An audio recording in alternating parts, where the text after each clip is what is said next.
ನಾನು ಬೇರೆಯವ್ರನ್ನ ದೂಷಣೆ ಮಾಡಿ ಅವ್ರ ಮೇಲೆ ಆರೋಪಗಳು ಮಾಡಿಕೊಂಡು ರಾಜಕಾರಣ ಮಾಡೋದು ನನ್ನ ಆತ್ಮಸಾಕ್ಷಿಯಂತೆ ಜನರ ಸೇವೆಯನ್ನು ಮಾಡಿದ್ದೀನಿ ಅಂತ ಹೇಳುವಂತ ತೃಪ್ತಿ. ಅಂದ್ರೆ ಬಹಳಷ್ಟು ಕಲ್ತಿದ್ದೇವೆ, ಇನ್ನ ಕಲಿಯುವಂಥದ್ದಿದೆ. ಆದರೂ ಮುಂದೆ ಇಂಥದ್ದು ಬಂದಾದ್ರೂ ಕೂಡ ಅದನ್ನ ಎದುರಿಸುವಂತ ನಿಭಾಯಿಸುವಂತ, ನಮ್ಮನ್ನ ಕೊಲೆ ಹಿಡ್ಕೋದು ಅಂತ ಹೇಳುವಂತ ರೀತಿ ಬಿಂಬಿಸಿದ್ರಲ್ಲ, ಇದು ಈ ರೀತಿ ಕೀಳುಮಟ್ಟದ ರಾಜಕಾರಣ ಆದಾಗ ಬೇಸರ. ಜನ ಪೂರ್ಣವಾಗಿ ನಮ್ಮ ಜಿಲ್ಲೆಯಲ್ಲಿ ನನ್ನೊಂದಿಗಿದ್ದಾರೆ, ನನ್ನ ನಾಯಕತ್ವವನ್ನು ಒಪ್ಪಿದ್ದಾರೆ.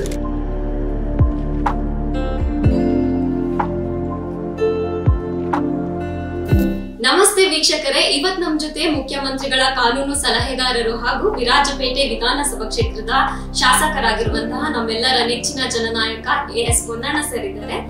ಅವ್ರ ಜೊತೆ ಇವತ್ತು ಸಣ್ಣದಾಗಿ ಚಿಟ್ಚಾಟ್ ಮಾಡೋಣ.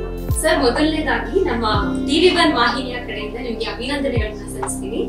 2 ಕಾರಣಕ್ಕೆ. ಯಾಕೆ ಅಂತ ಹೇಳಿದ್ರೆ, ಒಂದು, ನೀವು ಶಾಸಕರಾಗಿ 2 ವರ್ಷ ಪೂರೈಸಿದ್ದೀರಾ. ಇನ್ನೊಂದು, ಈ ಬಾರಿ ನಮ್ಮ ಕೊಡಗಿಗೆ ಅತಿ ಹೆಚ್ಚು ಅನುದಾನವನ್ನ ದೊರಕಿಸಿಕೊಟ್ಟಿದ್ದೀರಾ. ಇದ್ರ ಬಗ್ಗೆ ನಿಮ್ಗೆ ಎಷ್ಟು ತೃಪ್ತಿ ಇದೆ ಸರ್? ಒಬ್ಬ ಜನಸೇವೆಯಲ್ಲಿರುವಂತ ಆತ್ಮಸಾಕ್ಷಿಗೆ ಎಲ್ಲರಿಗೂ ಖುಷಿ ಆಗುವಂತ ರೀತಿ ಮಾಡ್ಲಿಕ್ಕೆ ಸಾಧ್ಯ, 100 ಜನ ಒಪ್ಪುವಂಥದ್ದು ಸಾಧ್ಯ. ಆದ್ರೆ ಆತ್ಮಸಾಕ್ಷಿಗೆ ವಂಚನೆ ಆಗತ್ತೆ ಕೆಲಸ ಮಾಡಬೇಕು. ನನ್ನ ಆತ್ಮಸಾಕ್ಷಿಯಂತೆ ಜನರ ಸೇವೆಯನ್ನು ಮಾಡಿದ್ದೀನಿ ಅಂತ ಹೇಳುವಂತ ತೃಪ್ತಿ. ಸರ್, ನೀವ್ ಹೇಳ್ದಾಗೆ ಎಲ್ಲ ಜನರನ್ನ ಮೆಚ್ಚೋಕ್ ಆಗೋದಿಲ್ಲ ಅಂತ ಹೇಳಿದ್ರಿ. ನೀವು ಶಾಸಕರಾಗಿ 2 ಸವಾಲನ್ನ ಸ್ವೀಕರಿಸಬೇಕಾಗುತ್ತೆ. ಒಂದು, ಅಭಿವೃದ್ಧಿ ಯೋಜನೆಗಳನ್ನ ಕಾರ್ಯರೂಪಕ್ಕೆ ತರುವಂತದ್ದು. 2ನೇದು, ನಿರೀಕ್ಷೆ ನಿಮ್ಮ ಮೇಲೆ ಜನರಿಗೆ ಜಾಸ್ತಿ ಇರುತ್ತೆ ಒಂದ್ ಕೆಲಸ ಆದಂಗೆ. ಸೊ ಅದನ್ನ ಹೇಗೆ, ಆ ಸವಾಲನ್ನ ಹೇಗೆ ಸ್ವೀಕರಿಸ್ತಾ ಇದ್ದೀರಾ ಸರ್?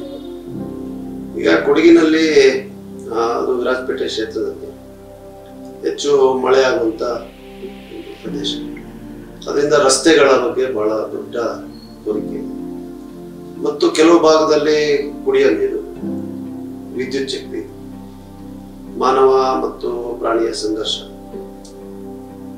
ವಿದ್ಯಾಭ್ಯಾಸಗಳಿಗೆ ಇರುವಂತಹ ಸೌಕರ್ಯಗಳು ಮತ್ತು ಆರೋಗ್ಯ ಅಂದ್ರೆ ಆಸ್ಪತ್ರೆಗಳು ಮತ್ತು ಡಾಕ್ಟರ್ಗಳು ಮಾಡ್ತಾರೆ.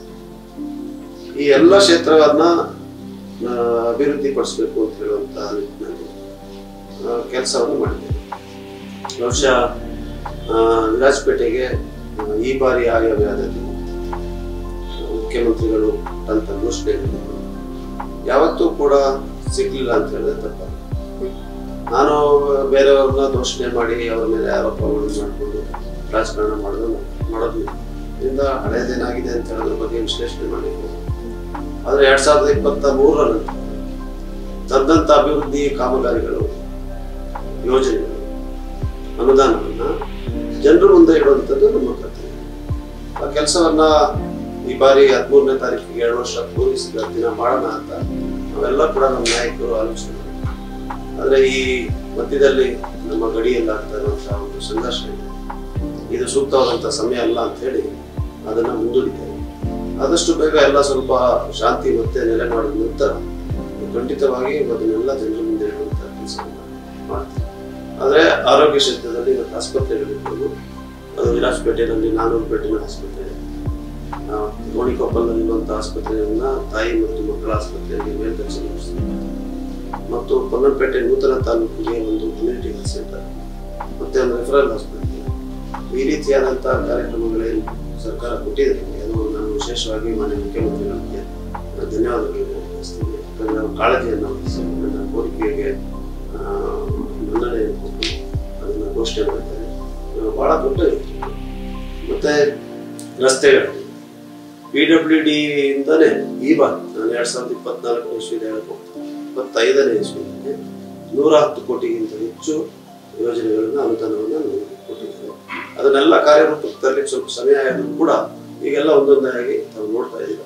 ಎಲ್ಲ ಭಾಗದಲ್ಲಿ ನಾನು ಪ್ರಾರಂಭಿಸ್ತಿದ್ದೀನಿ. ಇನ್ನಷ್ಟು ಪ್ರಾರಂಭ ಆಗುವಂಥದ್ದು ಟೆಂಡರ್ ಅಂತ ಕರೆಯುವಂಥದ್ದು ಕೂಡ ಇದೆ.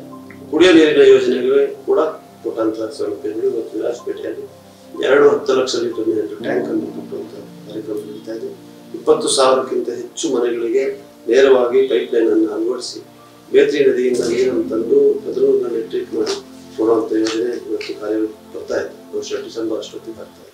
ಮತ್ತು ಪಟ್ಟಣ ಪಟ್ಟಣಕ್ಕೆ ರಸ್ತೆಗಳಿಗಿರ್ಬೋದು, ಪಾದಚಾರಿ ರಸ್ತೆ ಇರ್ಬೋದು ಮತ್ತು ಬೀದಿ ದೀಪಗಳಿರ್ಬೋದು, ಇದೆಲ್ಲದೂ ಕೂಡ ಒಳ್ಳೆಯ ಯೋಜನೆಗಳನ್ನ ಕೊಟ್ಟಿದ್ದಾರೆ. ದೊಡ್ಡ ಹಣ ಕೊಟ್ಟಿದ್ದಾರೆ. ಮತ್ತೆ ಕೆರೆಗಳು, ಛತ್ರಕೆರೆ ತಾವು ಬಂದಾಗ ವರ್ಷಗಳು, ಛತ್ರಕೆರೆ, ಗೌರಿಕೆರೆ, ಬೇರೆ ಇಲ್ಲಿರುವಂತಹ 4 ಕೆರೆಗಳ ಅಭಿವೃದ್ಧಿಗೆ, ಮತ್ತೆ ಅರಸು ನಗರದಲ್ಲಿ ಬೆಟ್ಟದ ಮೇಲೆ ಹೋಗ್ಲಿಕ್ಕೆ ಇರುವಂತಹ ಏಣಿ ಮತ್ತು ಸ್ಟೆಪ್ಸ್, ಸ್ಟೇರ್ಕೇಸ್ ಮಾಡುವಂಥದ್ದು ಎಲ್ಲ ವಿಶೇಷವಾದಂಥ ಯೋಜನೆಗಳಿದೆ. ಎಲ್ಲವನ್ನ ಸರ್ಕಾರ ಕೊಟ್ಟಿದೆ ನಮಗೆ. ಅದರಿಂದ ಅದನ್ನ ಬಳಸಿ ಉತ್ತಮವಾದಂತಹ ಅಭಿವೃದ್ಧಿ ಇಲ್ಲಿ ಕಾಣಬೇಕು ಅಂತ ನಿಂತಿದೆ ನನಗೆ ನಂಬಿಕೆ. ಅದರಿಂದ ರಸ್ತೆಗಳ ಕಡೆ ಮತ್ತು ವಿದ್ಯುತ್ ಶಕ್ತಿ ಕಡೆ, ವಿದ್ಯುತ್ ಶಕ್ತಿ 220 ಕೋಟಿ ಯೋಜನೆಯನ್ನ ಜಿಲ್ಲೆ 420 crores. ಅದು ಎಲ್ಲ ಕೇಬಲ್ಗಳನ್ನ ಬಲವರ್ಧನೆ ಮಾಡಿ ಇನ್ಸುಲೇಟೆಡ್ ಕೇಬಲ್ಸ್, ಕಂಡಕ್ಟರ್ಸ್, ಹೊಸ ಕಾಂಕ್ರೀಟ್ ನ ಬೋರ್ಡ್ಗಳನ್ನ ಅಳವಡಿಸಿ ಬಲವರ್ಧನೆ ಮಾಡುವಂತ ಕಾರ್ಯಕ್ರಮ. ಉಪಕೇಂದ್ರಗಳನ್ನು ಕೊಟ್ಟಿದ್ದಾರೆ. 6-7 ಉಪಕೇಂದ್ರಗಳನ್ನ ಇವತ್ತು ಬಾಳೆಲೆ ಇರ್ಬೋದು, ವಿಕೇರಿ ಇರ್ಬೋದು, ಸಿದ್ದಾಪುರ ಇರ್ಬೋದು, ಕಲತ್ಮಾಡು ಮತ್ತು ಕಾಟಗೇರಿ, ಸಂಪಾಜೆ, ವಾಲ್ಮಂಡ್ಲ ಈ ಭಾಗದಲ್ಲೆಲ್ಲ ಕೂಡ ಉಪಕೇಂದ್ರಗಳನ್ನು ಕೊಡುವಂತ ಯೋಜನೆಯನ್ನ ಟೆಂಡರ್ ಮಾಡಿದ್ವಿ. ಕೆಲವೊಂದರಲ್ಲಿ ಟೆಂಡರ್ ಯಶಸ್ಸಾಗಿಲ್ಲ, ಅದು ಮುಂದಕ್ಕಾಗುತ್ತೆ ಅಂತ ಹೇಳುವಂತ ವಿಶ್ವಾಸ ಇದೆ. 108 ಕೋಟಿ ರೂಪಾಯಿ. ಅದರಿಂದ ದೊಡ್ಡ ಪ್ರಮಾಣದ ಒಂದು ಎಲ್ಲ ಭಾಗದಲ್ಲೂ ಎಲ್ಲ ಕ್ಷೇತ್ರದಲ್ಲೂ ಕೂಡ ನಮಗೆ ಅಭಿವೃದ್ಧಿಯನ್ನ ನಾವು ಕಾಣ್ತಾ ಇದ್ದೀವಿ. ಮತ್ತೆ ಶಾಲೆಗಳು, ಕಾಲೇಜುಗಳಿಗೆ ಬಂದಂತಹದ್ದನ್ನು ಕೂಡ ಹೆಚ್ಚಾಗಿ ಕೊಟ್ಟಿದ್ದಾರೆ. ಆಮೇಲೆ ನಾವು ನೂತನವಾಗಿ ಫಸ್ಟ್ ಏಡ್ ಕಾಲೇಜಿನಲ್ಲಿ ಕಟ್ಟಡವನ್ನು ನಿರ್ಮಾಣ ಮಾಡಲಿಕ್ಕೆ ಪ್ರಾರಂಭಿಸಿದ್ದೀವಿ. ಮತ್ತೆ ಹಾಸ್ಟೆಲ್ ಬಿಲ್ಡಿಂಗ್ಗಳು, ಮತ್ತೆ ಈ ಕ್ರೀಡೆಗೆ ಇವತ್ತು ನಮ್ಮ ಪೊನ್ನಂಪೇಟೆನಲ್ಲಿ ಕೊಟ್ಟಿರುವಂತಹ ಹೆಣ್ಣು ಮಕ್ಕಳಿಗೆ ಇರುವಂತಹ ವಸತಿ ಶಾಲೆ ಇರ್ಬೋದು, ಮತ್ತೆ ಪೊನ್ನಂಪೇಟೆ ನೂತನ ತಾಲೂಕು ಕಟ್ಟಡ ಅದು 10.5 ಕೋಟಿ, ಮತ್ತೆ ನಮ್ಮ ಪುರಸಭೆಗೆ ಹೊಸ ಪುರಸಭೆ ಕಟ್ಟಡವನ್ನು ಕೊಡಲಿಕ್ಕೆ 10 ಕೋಟಿ ಕೊಟ್ಟಿದ್ದಾರೆ. ಮತ್ತೆ ಇದು ಮಾರ್ಕೆಟ್, ಹೊಸ ಮಾರ್ಕೆಟ್ ಮಾಡಲಿಕ್ಕೆ, ರಸ್ತೆಗಳು ಮಾಡಲಿಕ್ಕೆ ಎಲ್ಲ ವಿಶೇಷವಾದಂತಹ ಯೋಜನೆಗಳನ್ನು ನಾನು ತರದ್ರಲ್ಲಿ ಯಶಸ್ಸಾಗಿದ್ದೀನಿ ಅಂತ ಹೇಳುವಂತ ಸಾರ್ಥಕತೆ. ಸರ್, ನೀವು ಮುಖ್ಯಮಂತ್ರಿಗಳ ಕಾನೂನು ಸಲಹೆಗಾರರು ಕೂಡ ಆಗಿದ್ದೀರಾ. ಅವರಿಗೆ ಸಾಕಷ್ಟು ಅನಾವಶ್ಯಕವಾಗಿ ವಿವಾದಗಳಾಗ್ತಾ ಇತ್ತು ಅವರ ವಿರುದ್ಧ. ಸೊ ಅದನ್ನೆಲ್ಲ ನೀವು ಕಾನೂನಾತ್ಮಕವಾಗಿ ಸಮಾಧಾನದಿಂದ ನಿಭಾಯಿಸಿದ್ದೀರಾ. ಆ ಎಕ್ಸ್ಪೀರಿಯನ್ಸ್ ಹೇಗಿತ್ತು ಸರ್? ಅದ ಹೇಗೆ ನಿಭಾಯಿಸಿದ್ರಿ? ಅಲ್ಲ, ಇದು ಕಾನೂನಿಗಿಂತ ರಾಜಕೀಯ. ಇದರಲ್ಲಿ ಯಾವುದೇ ರೀತಿಯಾದಂತ ಈಗ ಮೂಢ ಹಗರಣ ಅಂತ ಹೇಳುವಂತ ಒಂದು ಭೂತವನ್ನ ಸೃಷ್ಟಿ ಮಾಡಿ ಅದರ ಮೂಲಕ ಮುಖ್ಯಮಂತ್ರಿಗಳ ಕುರ್ಚಿಯನ್ನ ಅಲ್ಲಾಡಿಸುವಂತ ಪ್ರಯತ್ನ. ಇಲ್ಲಿ ನಮ್ಮ ಸರ್ಕಾರ ಏನು ರಚನೆ ಆಗಿದೆ, 138 ಶಾಸಕರನ್ನ ಕೊಟ್ಟಿದ್ದಾರೆ ರಾಜ್ಯಾದ್ಯಂತ. ಒಂದು ಸುಭದ್ರವಾದಂತಹ ಸರ್ಕಾರವನ್ನ ಅಸ್ಥಿರಗೊಳಿಸುವಂತ ಷಡ್ಯಂತ್ರ ಕುತಂತ್ರಗಳಿದ್ರು. ಅದನ್ನ ರಾಜಕೀಯ ಅಂತ ಹೇಳಿ ಜನರಿಗೆ ತಿಳಿಸುವಂತದ್ದು ನಮ್ಮ ಕೆಲಸ. ಆ ಕೆಲಸವನ್ನು ಮಾಡಬೇಕು. ಮತ್ತೆ ಇವರ ರಾಜಕಾರಣಕ್ಕೋಸ್ಕರ ನ್ಯಾಯಾಂಗ ವ್ಯವಸ್ಥೆಯನ್ನ ಕೂಡ ಬಳಸುವಂತ ಪ್ರಯತ್ನ ಕೂಡ ಇದೆಲ್ಲರ ಮಧ್ಯೆ ಮತ್ತು ಕೇಂದ್ರ ಸಂಸ್ಥೆಗಳು ಎಲ್ಲವನ್ನು ಬಳಸಿದ್ದಾರೆ. ಇದೆಲ್ಲವನ್ನ ಒಂದು ಹೋರಾಟ, ರಾಜಕೀಯ ಹೋರಾಟ ರಾಜಕೀಯ ಹೋರಾಟ, ಕಾನೂನಾತ್ಮಕ ಹೋರಾಟ, ಕಾನೂನಾತ್ಮಕ ಹೋರಾಟ ಯಾವಾಗ ಮೌನ ವಹಿಸಬೇಕು ಅವಾಗ ಮೌನವನ್ನು ವಹಿಸಿ ಇದರಿಂದ ಒಂದು ದೊಡ್ಡ ಪ್ರಮಾಣದಿಂದ ಪಾರಾಗಿದ್ದೇವೆ. ಅದು ಅಧಿಕಾರ ಇದೆ, ಕೇಂದ್ರ ಸರ್ಕಾರ ಇದೆ, ಕೇಂದ್ರ ಸಂಸ್ಥೆಗಳಿದೆ, ಇಡಿ ಅಂತ ಹೇಳಿದ್ರೆ ಇವತ್ತು ಮಿಲಿಟರಿ ತರ. ಈಗ ನಮ್ಮ ಪಾಕಿಸ್ತಾನ ಯುದ್ಧ ನಡೀತಿದೆಯಲ್ಲ, ಪಾಕಿಸ್ತಾನ ಅವರಿಗೆ ನಮ್ಮ ಸೇನೆ ಅಂದ್ರೆ ಒಂದು ಸಿಂಹಸ್ವಪ್ನ. ಆ ರೀತಿಯಾಗಿ ನಮ್ಮ ದೇಶದಲ್ಲಿ ಇಡಿನ ಸೃಷ್ಟಿ ಮಾಡಿ ಯಾರಿಗೆ ಈ ದೇಶದ ಪ್ರಜೆಗಳ ಮೇಲೆ ಬಳಸಲಿಕ್ಕೆ ಅದರಿಂದ ಅವರನ್ನ ಬಳಸಿದ್ರು, CBI ಬಳಸಿದ್ರು, IT ಅವ್ರನ್ನ ಬಳಸಿದ್ರು. ಇದೆಲ್ಲದರ ಮಧ್ಯೆ ಕೂಡ ಬರೀ ಮೂಢ ಪ್ರಕರಣ ಅಂತ ವಾಲ್ಮೀಕಿ ಹಗರಣ ಅಂತ ಹೇಳಿ ಆ ರೀತಿಯಾಗಿ ಬೇರೆ ಬೇರೆ ಮಾತ್ರ ಇನ್ನೂ ಮಾಡ್ತಾನೆ ಇದ್ದಾರೆ. ಇದೆಲ್ಲ ನಾವು ಎದುರಿಸ್ಬೇಕಾಗುತ್ತೆ. ಅಂದ್ರೆ ಇದು ರಾಜಕಾರಣ ಅಂತ ಹೇಳಿದ್ಮೇಲೆ ಇದು ಒಂದು ರೀತಿಯಾಗಿ ಯುದ್ಧನೇ. ಅದರಿಂದ ಅದನ್ನ ಎದುರಿಸ್ಬೇಕಾಗುತ್ತೆ. ಅದಕ್ಕೆ ಸಜ್ಜಾಗಿ ಎಲ್ಲ ರೀತಿಯಾದಂತ ಕಾನೂನಾತ್ಮಕ ಅಂಶಗಳನ್ನ ತಿಳ್ಕೊಂಡು ಅಳವಡಿಸಿ ಒಂದು ಮಟ್ಟಕ್ಕೆ ಇವತ್ತು ನಾವು ಅದರಿಂದ ಹೊರ ಬಂದಿದ್ದೀವಿ ಅಂತ ಹೇಳಿದ್ರೆ ತಪ್ಪಾಗಬೇಕು. ಅನುಭವ ಭವಿಷ್ಯ ಇದೆಲ್ಲ ಇರೋದ್ರಿಂದ ಒಂದು ಯಾವತ್ತೂ ಮರೆಯಲಾರದಂತ ಅನುಭವ. ಮತ್ತೆ ಮನುಷ್ಯನ ವ್ಯಕ್ತಿತ್ವವನ್ನು ರೂಪಿಸೋದೇ ಅನುಭವ. ಇದರಿಂದ ಬಹಳಷ್ಟು ಕಲ್ತಿದ್ದೇವೆ. ಕಲಿಯಷ್ಟು ಇನ್ನ ಕಲಿಯುವಂಥದ್ದು ಬೇಕಾದಷ್ಟಿದೆ. ಅಂದ್ರೆ ಬಹಳಷ್ಟು ಕಲ್ತಿದ್ದೇವೆ, ಇನ್ನ ಕಲಿಯುವಂಥದ್ದಿದೆ. ಆದರೂ ಮುಂದೆ ಇಂಥದ್ದು ಬಂದಾದ್ರೂ ಕೂಡ ಅದನ್ನ ಎದುರಿಸುವಂತ ನಿಭಾಯಿಸುವಂತ. ಸರ್, ಈ 2 ವರ್ಷದಲ್ಲಿ ನಮ್ಮ ಕೊಡಗಿನಲ್ಲಿ ಸಾಕಷ್ಟು ಅಭಿವೃದ್ಧಿ ಕಾರ್ಯಗಳು ಆಗಿದೆ. ಇನ್ನುಳಿದ 3 ವರ್ಷಗಳು ನಮ್ಮ ಕೊಡಗಿನಲ್ಲಿ ಏನೆಲ್ಲ ಅಭಿವೃದ್ಧಿ ಯೋಜನೆಗಳನ್ನ ನೀವು ರೂಪಿಸ್ಬೇಕು ಅಂತ ಅನ್ಕೊಂಡಿದ್ದೀರಾ? ಮತ್ತೆ ಅದಕ್ಕೆ ಯಾವ್ದೆಲ್ಲ ಕಾರ್ಯಗಳು ಮುಖ್ಯಮಂತ್ರಿಗಳಿಗೆ ತಲುಪಿಸಿದ್ದೀರಾ? ಅಭಿವೃದ್ಧಿ ಆಗಿದೆ ಅಂತ ಹೇಳೋದು ತಾವು ಹೇಳೋದು ಸರಿ ಇದೆ, ಆದರೆ ಬಹಳಷ್ಟು ಬಾಕಿ ಇದೆ ಅಂತ ಹೇಳೋದು ಕೂಡ ಸರಿ. ಈಗ ಕೆಲವು ಕ್ಷೇತ್ರಗಳಲ್ಲಿ ನಾನು ಆಲೋಚನೆ ಮಾಡಿದಷ್ಟು ಸಾಧಿಸ್ಲಿಕ್ಕೆ ಆಗಲಿಲ್ಲ. ಬಹುಶಃ ಸಮಯದ ಕೊರತೆ ಮತ್ತು ಒತ್ತಡಗಳು, ಈ ಪ್ರಕರಣಗಳು ಇದೆಲ್ಲ ನನ್ನ ಸಮಯವನ್ನ ಜಾಸ್ತಿ ಬಳಸಿದ್ದಾಗಿರ್ಬೋದು. ಅದು ಮುಂದಿನ ದಿನಗಳಲ್ಲಿ ಮಾಡಬೇಕು ಅಂತ ಯೋಚನೆ ಮಾಡಿದ್ವಿ. ಒಂದು ಬಡವರಿಗೆ, ಅದು ಶೋಷಿತ ವರ್ಗದವರಿಗೆ ವಸತಿಯನ್ನು ಕೊಡುವುದು. ವಸತಿ ರೈತರು ಬಹಳ ದೊಡ್ಡ ಸಂಖ್ಯೆಯಲ್ಲಿ ಕೊಡಗಿನಲ್ಲಿದ್ದಾರೆ. ಎಲ್ಲ ಕಡೆ ಹೋರಾಟವನ್ನು ಮಾಡ್ತಾ ಇದ್ದಾರೆ. ಬುಡಕಟ್ಟ ಜನಾಂಗಗಳು, ಪರಿಶಿಷ್ಟ ಜಾತಿಯವರು, ಇವರಿಗೆಲ್ಲರಿಗೂ ಕೂಡ ವಸತಿಯನ್ನು ಕೊಡಬೇಕು ಅಂತ ಹೇಳುವಂಥದ್ದು ನನಗೆ ಬಹಳ ಒಂದು ನನ್ನ ಮನಸ್ಸಿನಲ್ಲಿ ಇರುವಂಥ ಒಂದು ಇಚ್ಛೆ. ಅದನ್ನ ಮಾಡಬೇಕು ಅಂತ ಇದ್ದೀನಿ. ಖಂಡಿತವಾಗಿ ಆದಷ್ಟು ಅದನ್ನು ಮಾಡ್ತೀನಿ. ಎರಡನೇದಾಗಿ ಈ ಆಸ್ಪತ್ರೆಗಳನ್ನ ಮೂಲಭೂತ ಸೌಕರ್ಯಗಳನ್ನು ಕೊಡೋದ್ರಲ್ಲಿ ನಾವು ಯಶಸ್ಸಾಗಿದೆ. ಇವತ್ತು ವಿರಾಜಪೇಟೆ ಆಸ್ಪತ್ರೆ ICU ನಲ್ಲಿ 2ನೇ ಸ್ಥಾನದಲ್ಲಿದೆ. ಮತ್ತೆ ಡಯಾಲಿಸಿಸ್ ಕೂಡ ಬಹಳ ಶಿಸ್ತುಬದ್ಧವಾಗಿ ನಡೀತಾ ಇದೆ. ಕೆಲವಾದರೂ ಡಾಕ್ಟರ್ಗಳ ಕೊರತೆ ಇದೆ, ನರ್ಸ್ಗಳ ಕೊರತೆ ಇದೆ. ಈ ಕೊರತೆಯನ್ನ ಪೂರೈಸಬೇಕು ಅಂತ ಹೇಳುವಂಥದ್ದು ಈ ಎರಡನೇದು. ಮತ್ತು ಮಾನವ ಮತ್ತು ಪ್ರಾಣಿ ಸಂಘರ್ಷ ಇದನ್ನ ಬಗೆಹರಿಸೋದಕ್ಕೆ ಎಷ್ಟೇ ಕ್ರಮ ತಗೊಂಡು ಕೂಡ ನಾವು ದೊಡ್ಡ ಪ್ರಮಾಣದಲ್ಲಿ ಯಶಸ್ಸನ್ನು ಕಂಡಿದ್ದೀವಿ. ನಾವು ಈಗ ಆನೆ ಗಾಳಿ ಆದಾಗ ಕಾರ್ಯಾಚರಣೆಯನ್ನು ಮಾಡಿ ಆನೆಯನ್ನ ಹಿಡಿಯೋದು, ಕ್ಯಾಂಪ್ ಕಳಿಸೋದು, ಹುಲಿಯನ್ನು ಹಿಡಿಯೋದು, ಇದೆಲ್ಲವನ್ನು ಮಾಡಿದ್ವಿ. ಇವತ್ತು ಕೂಡ ಹುಲಿ ಹಿಡಿಯುವಂಥದ್ದು ನಮ್ಮಲ್ಲೇ ಆ ಭಾಗದಲ್ಲಿ ನಡೀತಾನೆ. ಆದರೆ ಎಲ್ಲೋ ಒಂದ್ ಕಡೆ ಕೆಲವೊಮ್ಮೆ ಪ್ರಾಣಕ್ಕೆ ಹಾನಿಯಾದಾಗ ಮನಸ್ಸಿಗೆ ಬಹಳಷ್ಟು ಎಲ್ಲೋ ಅದನ್ನ ಮಾಡ್ಬೇಕಿತ್ತು. ಅಂದ್ರೆ ಇದು ಐತಿಹಾಸಿಕವಾಗಿ ನಡ್ಕೊಂಡ್ಬಂದಿರೋದು ಹೊಸದಲ್ಲ. ಆದ್ರೂ ಎಲ್ಲೋ ಒಂದು ಅದನ್ನ ಬಗೆಹರಿಸಲಿಕ್ಕೆ ಇನ್ನ ಹೆಚ್ಚು ಕೆಲಸ ಆಗ್ಬೇಕು ಅಂತ ಹೇಳುವಂಥದ್ದು ಎರಡನೇ. ಮತ್ತೆ ಜನರಲ್ಲಿ ಇವತ್ತು ನಾನು ನೋಡಿದಾಗೆ ಒಂದು ಇಲ್ಲಿಯ ಜನಪ್ರತಿನಿಧಿ ಬಗ್ಗೆ ಒಂದು ಇದೆ ಸಂತೋಷದಲ್ಲಿದ್ದಾರೆ. ಅದನ್ನ ಉಳಿಸ್ಕೊಳ್ಬೇಕು. ಅವರ ಪ್ರೀತಿ ಇದೆ ತರ ಉಳಿಸ್ಕೊಳ್ಳುವಂತ ಕೆಲಸ ಮಾಡಬೇಕು ಅಂತ ಹೇಳುವಂಥದ್ದು ಅದನ್ನ ನಾನು ಮುಂದೆ ಮಾಡ್ತೀನಿ. ಸರ್, ನಿಮ್ಮ 2 ವರ್ಷದ ರಾಜಕೀಯ ಜೀವನದಲ್ಲಿ ಸಿಹಿ ಘಟನೆಗಳು, ಕಹಿ ಘಟನೆಗಳು ಎರಡು ಕೂಡ ಇರ್ತದೆ. ಅದನ್ನ ಸಮಾನವಾಗಿ ನೀವು ನೋಡಿದಿರೋ ಕೂಡ. ಅದರ ಅನುಭವ ಹೇಗಿತ್ತು ಸರ್? ಸಿಹಿ ಘಟನೆಗಳು ಅಂತ ಹೇಳಿದ್ರೆ ಒಂದು ಘಟನೆ ನನ್ನ 2 ವರ್ಷದ ಶಾಸಕನಾಗಿ ನನ್ನ ಜೀವನ ಏನಿದೆ ಬಹಳ ನನಗೆ ಸಂತೋಷ ಆಗ್ತದೆ. ಅದರಿಂದ ಅದು ಪೂರ್ಣವಾಗಿ ಸಿಹಿಯಾಗೇ ಇದೆ.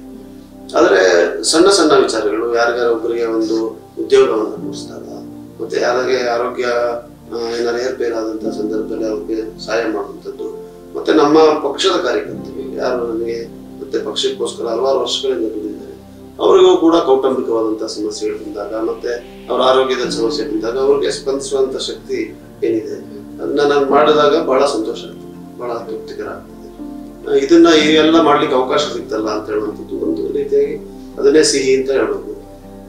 ಅದರಿಂದ ನಾನು ಬಹಳ ಈ ಒಂದು ಶಾಸಕನ ಜವಾಬ್ದಾರಿಯನ್ನ ಸ್ವಾಗತ ಮಾಡಿ ಸ್ವೀಕಾರ ಮಾಡ್ತೀನಿ. ಅದನ್ನ ನಡೆಸ್ಕೊಂಡು ಹೋಗ್ತೀನಿ. ಎಲ್ಲ ಅನುಭವ ಕೂಡ ಸಿಹಿ. ಹಾಗೆ ಕೆಲವು ರಾಜ್ಯಕ್ಕೆ ಪ್ರೇರಿತವಾದಂತ ವಿರೋಧಿಗಳು ಮಾಡುವಂತದ್ದಿಲ್ಲ, ಅದು ಕಹಿ ಅಂತ ಹೇಳೋದು ನಾನು ಬೇಸರ ಆಗ್ತದೆ.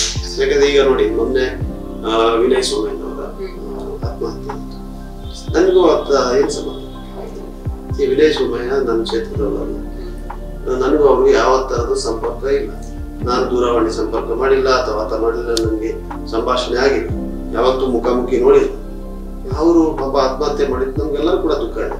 ಅಂದ್ರೆ ಅವರ ಆತ್ಮಹತ್ಯೆಯನ್ನ ನಮ್ಮನ್ನ ಕೊಲೆ ಹಿಡ್ಕೊಂಡು ಅಂತ ಹೇಳುವಂತ ರೀತಿ ಬಿಂಬಿಸಿದ್ರಲ್ಲ, ಇದು ಈ ರೀತಿ ಕೀಳುಮಟ್ಟದ ರಾಜಕಾರಣ ಆದಾಗ ಬೇಸರ ಆಗಿದೆ. ಮತ್ತೆ ಇದು ಕೊಡಗಿನ ಸಂಸ್ಕೃತಿ ಅಲ್ಲ, ಇದು ಹೊರಗಡೆಯಿಂದ ಬಂದಂತ ಕೆಲವು ಯಾವುದೇ ಜವಾಬ್ದಾರಿತನ ಇಲ್ಲದೆ ಇದ್ದಂತ ವ್ಯಕ್ತಿಗಳು ಇಲ್ಲಿಗೆ ಹೊಸದಾಗಿ ತಂದಿರುವಂತ ಸಂಸ್ಕೃತಿ.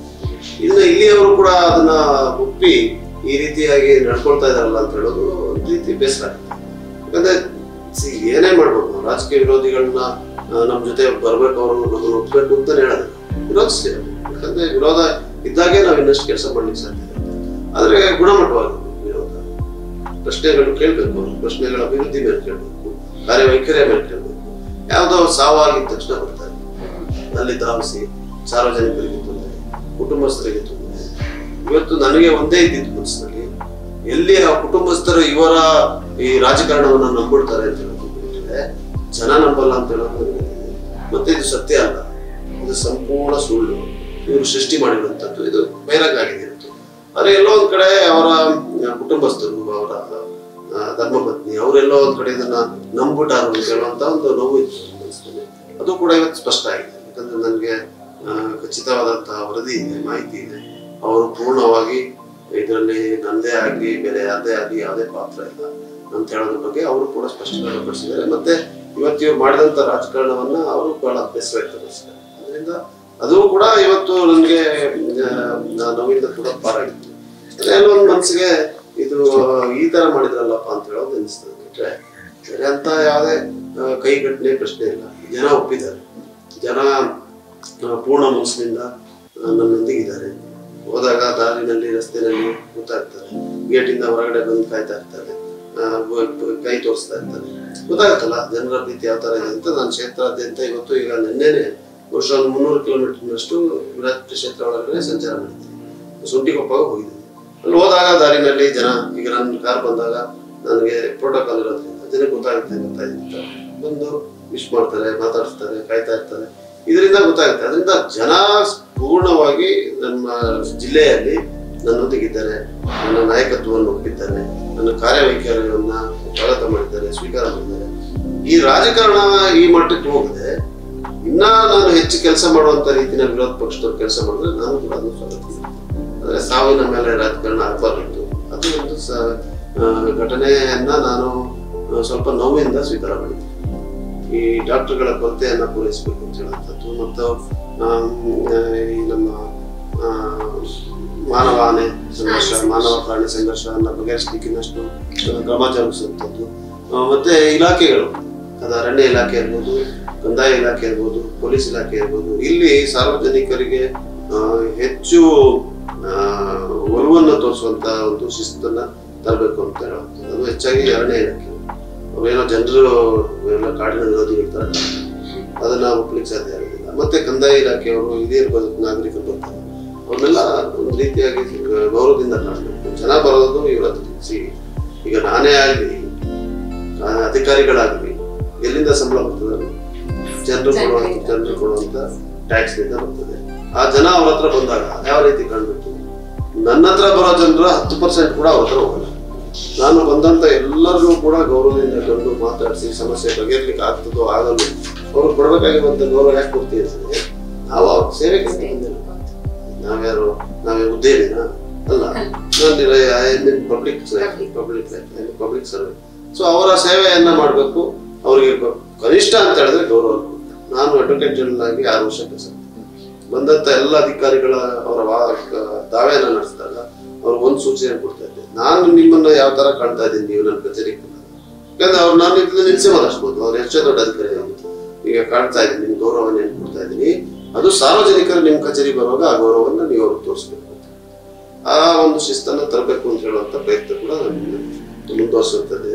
ಮತ್ತು ಪಂಚಾಯತಿ ಮಟ್ಟದಲ್ಲಿ ಇರುವಂತಹ ಹಲವಾರು ಸಮಸ್ಯೆಗಳಿದೆ. ಪಂಚಾಯತಿಗಳಲ್ಲಿ ಕೆಲಸಗಳಾಗ್ತಾ ಇಲ್ಲ, ಇದೆಲ್ಲವನ್ನ ಬಗೆಹರಿಸಲಿಕ್ಕೆ ಕ್ರಮ ನಿರ್ಧರಿಸಬೇಕು. ಕೊನೆಯದಾಗಿ ಸರ್ ಒಂದು ಪ್ರಶ್ನೆ, ನಿಮ್ಮನ್ನ ನಮ್ಮ ಯುವ ಜನತೆ ಇನ್ಸ್ಪಿರೇಷನ್ ಆಗಿ ತಕೊಂಡಿರ್ತಾರೆ. ಸೊ ಅವರಿಗೆ ನೀವು ಸೋಷಿಯಲ್ ಮೆಸೇಜ್ ಕೊಡ್ಬೇಕು ಅಂದ್ರೆ ಏನ್ ಹೇಳಲಿಕ್ಕೆ ಇಷ್ಟಪಡ್ತೀರಾ? ಇಷ್ಟನೇ ನಾನು ಹೇಳಲಿಕ್ಕೆ ಬಯಸ್ತೇನೆ. ನಮ್ಮ ಜೀವನದ ಒಂದು ಭಾಗವನ್ನು ನಮ್ಮ ಸಮಾಜಕ್ಕೆ ಏಳಿಗೆಗೋಸ್ಕರ ಕೊಡುವಂಥದ್ದನ್ನ ನಾವು ಅಳವಡಿಸ್ಕೋಬೇಕು. ಯಾಕಂದ್ರೆ ಎಲ್ಲವೂ ಮಾನಸಿಕವಾಗಿ ನಾವು ಶಿಸ್ತನ್ನು ಯಾವ ತರ ಬೆಳೆಸ್ಕೊಳ್ತೀವಿ ಅದನ್ನೇ ನೋಡ್ತೀವಿ. ಕೆಲವರು ಮಾತ್ರ ಯಾಕೆ ಇವತ್ತು ಜನವಲಯದಲ್ಲಿ ಕೂತ್ಕೊಂಡು ಜನಸೇವೆ ಮಾಡ್ತಾರೆ, ಬೇರೆಯವ್ರು ಯಾಕೆ ಮಾಡೋದಿಲ್ಲ ಅಂತ ಹೇಳುವಂಥ ಪ್ರಶ್ನೆ ಇದೆ. ಅದರಿಂದ ಎಲ್ಲರೂ ನಮ್ಮ ಹತ್ರ ನಮ್ಮ ಖಾಸಗಿ ನೌಕರಿನಲ್ಲಿರೋರು ಇರ್ಬೋದು, ವೃತ್ತಿಯವರಿರ್ಬೋದು, ಉದ್ಯಮಿಗಳಿರ್ಬೋದು, ಯಾರೇ ಇರ್ಬೋದು, ಒಂದು ಭಾಗ 5% 10% ಏನು ನಿಮ್ಮ ಕೈನಲ್ಲಿ ಆಗ್ತದೆ, ನಿಮ್ಮ ಸಮಯ, ನಿಮ್ಮಲ್ಲಿ ಆಗುವಂಥ ಶಕ್ತಿಯನ್ನ ಜನರ ಸೇವೆಗೆ ಬಳಸಿ, ಸಮಾಜದ ಸೇವೆಗೆ ಬಳಸಿ ಅಂತೇಳಿ ಹೇಳಲಿಕ್ಕೆ ಬಯಸ್ತೇನೆ. ಎರಡನೇದಾಗಿ ಒಂದು ವಿಚಾರ ಬಿಟ್ಬಿಟ್ಟೆ, ನಮ್ಮ ಇಲ್ಲಿಯ ಘನತ್ಯಾಜ್ಯ ವಿಲೇವಾರಿ ಇದೆಯಲ್ಲ, ಅದು ಕೂಡ ಬಹಳ ಆತಂಕಕಾರಿಯಾದಂಥ ಪರಿಸ್ಥಿತಿ ಇದೆ. ಅದನ್ನು ಸರಿಪಡಿಸಲಿಕ್ಕೆ ಕ್ರಮ ಜರುಗಿಸಬೇಕು. ಬಹಳಷ್ಟು ಪ್ರಯತ್ನಗಳನ್ನು ಮಾಡ್ತಾ ಇದ್ದೀವಿ. ಅದನ್ನ ಜನ ಸಹಕರಿಸ್ಬೇಕು. ಇವತ್ತು ಈ ನಮ್ಮ ಸಮಾಜಕ್ಕಿರುವಂತ ದೊಡ್ಡ ಆತಂಕ ಏನಂತಂದ್ರೆ ಈ ಕಸ ವಿಲೇವಾರಿಯಲ್ಲಿ ನಾವು ವಿಫಲರಾಗಿದ್ದೇವೆ. ನಮ್ಮ ಪರಿಸರ ಇದನ್ನ ಹಾಳು ಮಾಡುವಂತ ಪರಿಸ್ಥಿತಿ ನಿರ್ಮಾಣ ಆಗ್ತದೆ. ಅದರಿಂದ ಪಾರಾಗಬೇಕು. ಬಹಳಷ್ಟು ದೇಶಗಳು ಈ ಪರಿಸ್ಥಿತಿಗೆ ಬಂದು ಪಾರಾಗಿ ಇವತ್ತು ಬಹಳ ನೈಸರ್ಗಿಕವಾಗಿ ಪರಿಸರವನ್ನ ಉಳಿಸುವಂತ ಕೆಲಸವನ್ನು ಮಾಡ್ತೀವಿ. ಅದು ನಮ್ಮ ಜಿಲ್ಲೆಯಲ್ಲಿ ಖಂಡಿತವಾಗಿ ಕೂಡ ಸಾರ್ವಜನಿಕರು ಮುಂದಾಗಬೇಕು, ಯುವಕರು ಮುಂದಾಗಬೇಕು ಅಂತ ಹೇಳುವಂತ ಒಂದು ಮನವಿಯನ್ನು ಮಾಡ್ತೀವಿ. ನೋಡಿದ್ರಲ್ಲ ವೀಕ್ಷಕರ, ಇಷ್ಟೊತ್ತು ನಾವು ಅಭಿವೃದ್ಧಿ ಕಾರ್ಯಗಳ ಬಗ್ಗೆ AS ಪೊನ್ನಣ್ಣ ಸರ್ ಜೊತೆ ಮಾತಾಡಿದ್ವಿ. ಅಭಿವೃದ್ಧಿ ಕಾರ್ಯಗಳೆಲ್ಲ ಬಂಗಾರದಂತೆ ಇದೆ, ಅದೇ ರೀತಿ ಯಶಸ್ಸು ಕೂಡ ಹಾಗೆ ಸಿಗ್ಲಿ. ಜನ ಸೇವೆಗೆ ಪೊನ್ನಣ್ಣ ಸರ್ ಇದ್ದಾರೆ, ಅದರಿಂದ ಜನರ ಬೆಂಬಲ ಕೂಡ ಸಿಗ್ಬೇಕು ಪೊನ್ನಣ್ಣ ಸರ್ಗೆ. ಅದರಿಂದ ಇಷ್ಟೊತ್ತು ನಾವು ಅಭಿವೃದ್ಧಿ ಕಾರ್ಯಗಳ ಬಗ್ಗೆ ಮಾತಾಡಿದ್ವಿ. ನೀವು TV1 ಇನ್ಸ್ಟಾಗ್ರಾಮ್, ಫೇಸ್ಬುಕ್, ಟ್ವಿಟರ್ ಹಾಗೂ ಯೂಟ್ಯೂಬ್ ಅಲ್ಲಿ ಕೂಡ ಫಾಲೋ ಮಾಡಬಹುದು. ಥ್ಯಾಂಕ್ ಯು ಸರ್, ಇಷ್ಟೊತ್ತು ನಮ್ಮ ಜೊತೆ ಮಾತಾಡಿದ್ದಕ್ಕೆ. ಥ್ಯಾಂಕ್ ಯು ಸರ್, ಧನ್ಯವಾದ.